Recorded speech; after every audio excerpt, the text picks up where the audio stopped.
नमस्कार बच्चों, मैं विजय कुमार शर्मा राजकीय इंटर कॉलेज मथुरा से। तो बच्चों, आज हम 11वीं क्लास की भौतिक विज्ञान की इकाई 6 गुरुत्वाकर्षण का अध्ययन कर रहे हैं, जिसके अंतर्गत पिछले अभी हमने पढ़ा यानी गुरुत्वीय त्वरण के मान में होने वाला परिवर्तन। उसमें 2 कंडीशन हम पढ़ चुके हैं। पृथ्वी की सतह से ऊंचाई पर गुरुत्वीय त्वरण में होने वाला परिवर्तन और पृथ्वी की सतह से गहराई में गुरुत्वीय त्वरण में होने वाला परिवर्तन। तो आज हम पढ़ेंगे कि पृथ्वी के घूर्णन के कारण गुरुत्वीय त्वरण में होने वाला परिवर्तन। तो पृथ्वी के घूर्णन के कारण गुरुत्वीय त्वरण में होने वाला परिवर्तन किस तरह से समझेंगे, तो यहाँ पर हम एक अर्थ को ड्रॉ कर लेते हैं। ये हो गई यानी हमारी पृथ्वी। तो पृथ्वी और इसका इधर है मान लीजिए उत्तरी ध्रुव और ये है दक्षिणी ध्रुव। ये है उत्तरी ध्रुव और दक्षिणी ध्रुव को मिलाने वाली रेखा, उत्तरी ध्रुव यानी ध्रुवीय रेखा। उत्तरी और दक्षिणी ध्रुव को मिलाने वाली रेखा होगी ध्रुवीय रेखा। और भूमध्य यानी इसके मध्य यानी यहाँ जैसे इसके मध्य तो को मिलाने वाली रेखा, इसको बोलते हैं हम भूमध्य रेखा, या इसको कहते हैं हम विषुवत रेखा भी कहते हैं, और इंग्लिश में बोलते हैं इसको यूकेटर। तो ये हमारा यूकेटर है और ये हमारी यानी ध्रुवीय रेखा है। तो जब पृथ्वी, हम जानते हैं कि अपने अक्ष के परितः घूमती है, तो जब पृथ्वी अपने अक्ष के परितः घूमेगी, मान लो ये इसका अक्ष है और इसके परितः पृथ्वी अक्ष के परितः घूमेगी कुछ इस तरह से, मान लो यानी ये रोटेट करेगी, तो पृथ्वी पर प्रत्येक वस्तु भी उसके साथ साथ क्या करेगी, घूमेगी यानी रोटेट करेगी।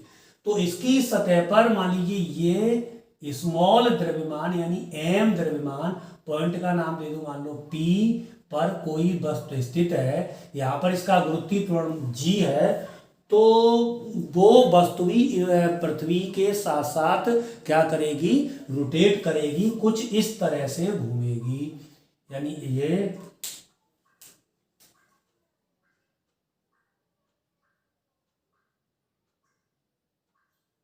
ये इस तरह से, ऐसे इस तरह से मान लो रोटेट करेगी, घूमेगी। और तो इसकी जो त्रिज्या है, इसकी जो घूमने की त्रिज्या घूमेगी, तो इसकी जो त्रिज्या है वो है आर।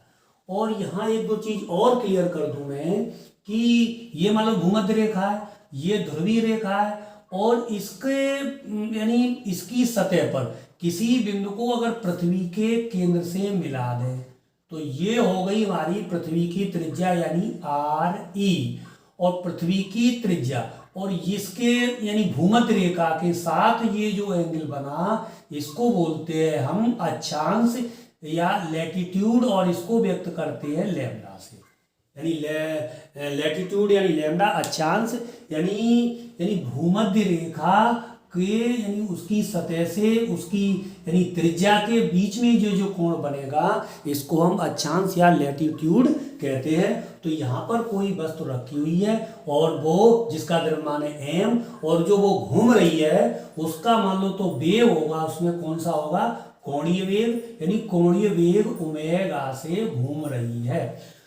तो जब वो ओमेगा कोणीय वेग से घूम रही है तो रोटेट करेगी, तो उस समय बच्चों जो बल लगता है वो बल लगता है अपकेंद्रीय बल, उसे बोलते हैं हम अपकेंद्रीय बल, अपकेंद्रीय बल। और अपकेंद्रीय बल का जो फॉर्मूला होता है वो आप जानते होंगे, वो होता है एम आर ओमेगा स्क्वायर।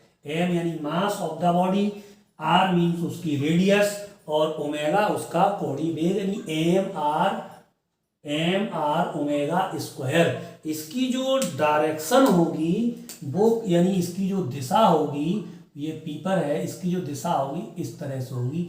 ये है हमारा एम आर ओमेगा स्क्वायर, ये लिखा हुआ है M R omega square, omega square.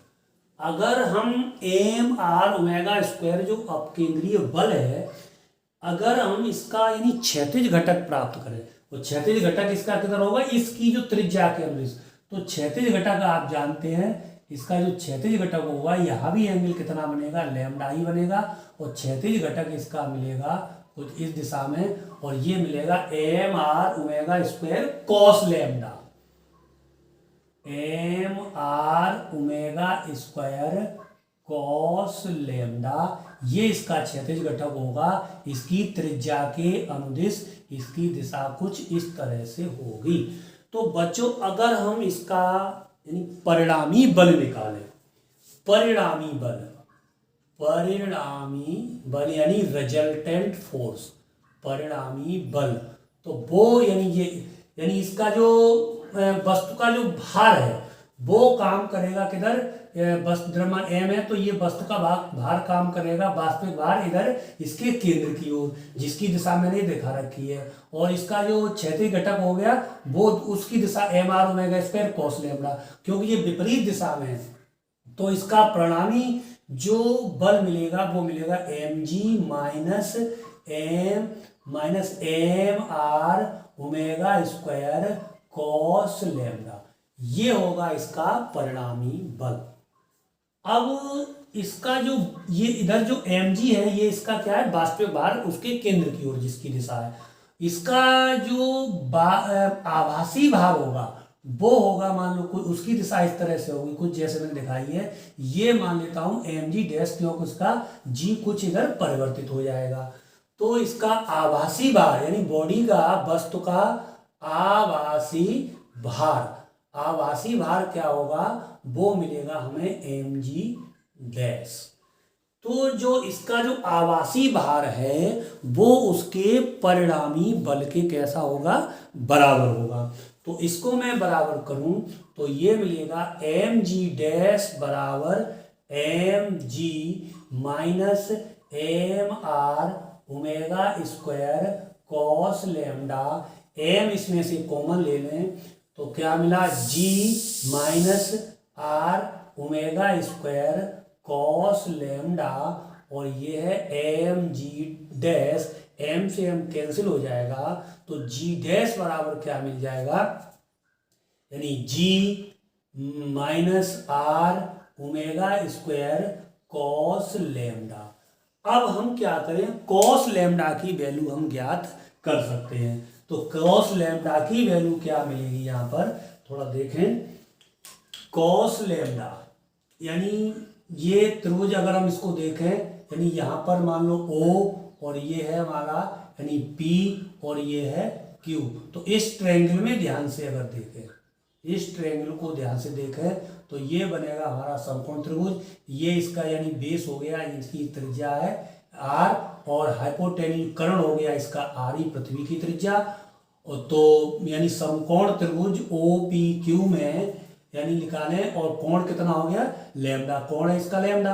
तो कॉस लैम्डा बराबर होता है आधार बटे कर्ण यानी बेस अपॉन हाइपोटेन्यूज। तो बेस हो गया इसका यानी स्मॉल r, और कर्ण हो गया इसका कैपिटल R यानी पृथ्वी की त्रिज्या। ये थोड़ा आप इसमें लिख देंगे तो स्मॉल r बराबर हमें क्या मिल जाएगा, ये मिल जाएगा यहां से आर ई कॉस लैम्डा।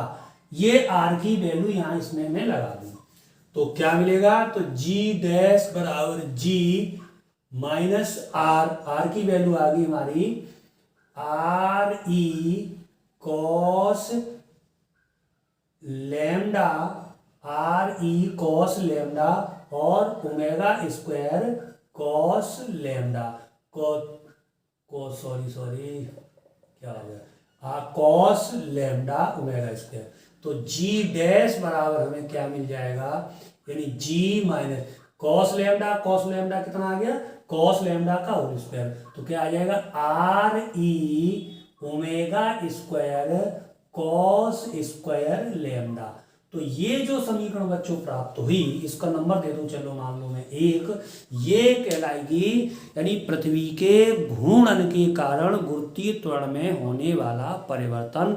इस समीकरण से ये स्पष्ट हो जाता है g माइनस है, यानी जो पृथ्वी के घूर्णन के कारण गुरुत्वीय त्वरण में क्या होगी, कमी होगी। और जिसका मान निर्भर करेगा किस पर, इस लैम्डा पर यानी अक्षांश पर निर्भर करता है। इसकी एक दो कंडीशन हम देख लेते हैं। जैसे लैम्डा का मान, यहाँ लैम्डा कितना होगा 0 भूमध्य रेखा पर, और ध्रुव पर लैम्डा का मान कितना होगा 90 डिग्री। तो ये दोनों परिणामों को हम देख लेते हैं कितना प्राप्त होगा। तो देखिए, तो अगर हम इसमें देखें पहले, यानी उत्तरी ध्रुव पर लैम्डा बराबर कितना है हमारा, यानी 90 डिग्री। तो अगर हम इसमें वैल्यू देखें तो जी डैश बराबर क्या होगा, यानी g minus R E omega square है, RE omega square cos square 90, और कॉस 90 की वैल्यू क्या होती है 0। तो 0 होने से ये पूरा टर्म क्या हो जाएगा 0 हो जाएगा। तो यहाँ जो जी डैश की वैल्यू प्राप्त हुई वो कितनी हुई जी, यानी और ये मान होगा कितना होगा अधिकतम, यानी मैक्सिमम अधिकतम। तो यानी ध्रुवों पर गुरुत्वीय त्वरण का मान क्या होता है अधिकतम होता है। अगर हम देखें इसके भूमध्य रेखा पर, और भूमध्य रेखा पर यानी लैम्डा बराबर कितना है 0, तो जी डैश बराबर कितना होगा g minus RE omega square cos square 0, और कॉस 0 की वैल्यू कितनी होती है 1। तो ये पूरा ये टर्म क्या हो जाएगा यानी 1, तो ये हो गया 1। तो ये तो जी डैश हमें कितना मिलेगा, तो जी डैश बराबर मिल जाएगा, जी डैश बराबर जी माइनस RE ओमेगा स्क्वायर। तो और ये जो वैल्यू होगी वो कितनी होगी न्यूनतम, यानी मिनिमम वैल्यू, न्यूनतम। तो न्यूनतम यानी इसके भूमध्य रेखा यानी विषुवत रेखा यूकेटर पर, यानी गुरुत्वीय जो त्वरण का मान क्या होता है वो न्यूनतम होता है, और ध्रुवों पर गुरुत्वीय त्वरण का मान अधिकतम होता है। तो ये बच्चों हमने जाना, यानी पृथ्वी के घूर्णन के कारण गुरुत्वीय त्वरण के मान में होने वाला परिवर्तन। बहुत बहुत धन्यवाद।